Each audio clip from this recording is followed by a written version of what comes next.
We're joined now by South Carolina kicker Elliott Fry. Thanks so much for being here today. Oh yeah, thank you guys. And you're the second kicker in a row to be here. Texas A&M's Drew Kaiser was here last year. Do you think you guys are getting more in the spotlight now?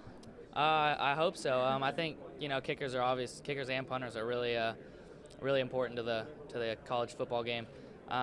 Yeah, I guess these last 2 years have been a good year for us kickers. Right. And Alabama's J.K. Scott, he told us that he does some yoga before he goes out there and kicks. Is there anything specific that you do that's a little unusual? Not really. I'm pretty much a mainstream kicker. I really don't do anything weird or superstitious or anything like that. Okay. You're normal, right? Normal around guy. Sounds good. And you've kind of become the face of diabetes in terms of college sports. You have type 1 diabetes, correct? Yep. And what do you think the biggest misconception that people have about you because of that? Well, first of all, I mean, there's a huge misconception between type 1 and type 2 diabetes. Type 2 is obviously diabetes that you get from being overweight or unhealthy, whereas type 1 is an autoimmune disease, which scientists still kind of struggle with why people get it.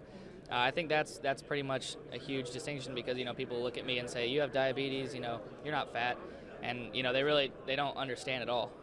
And you were talking earlier about how you've kind of had to explain to parents, like your kids can play sports and still have diabetes. Talk to me a little about your journey through that. What's been the biggest hurdle for people to understand, for parents to understand? Yeah, definitely. Diabetes, I think, and the reason why this happens is I think diabetes is kind of a scary thing. You realize that your blood sugar can go too low, you can die that day. And so I think parents kind of get worried and scared that, letting their kids maybe participate in a sport might, even at the elementary level, just might jeopardize that in some way. And, you have overprotective parents and stuff like that. But, I let them know. I've had a lot of parents talk to me personally and message me on Facebook and stuff like that. But to say that, ask me some questions about it. And I let them know that if you have your diabetes under control, you can do, absolutely anything you want to do. Is there anything specific that you have to do for your condition and personally before games or anything? Yeah, definitely.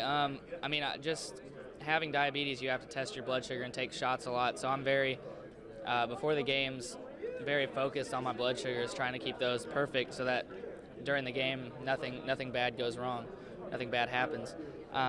Which is obviously, a lot of people, people who don't have diabetes don't have to worry about that. But it's kind of it's a little bit of a roadblock here, but here and there, but.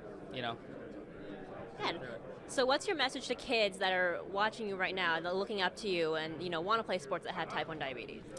Yeah, I just want them to know that my dream was to make it in the SEC as a kicker, and I have more dreams to come, but I think showing them that I'm here, even at media days, just being a kicker at media days with diabetes, hopefully I'm trying to let kids know that no matter how big their dreams are, what they want to do when they grow up, that diabetes doesn't have to stop them, and it really doesn't mean anything if you keep it under control. All right, a great message from South Carolina kicker Elliott Fry. Guys.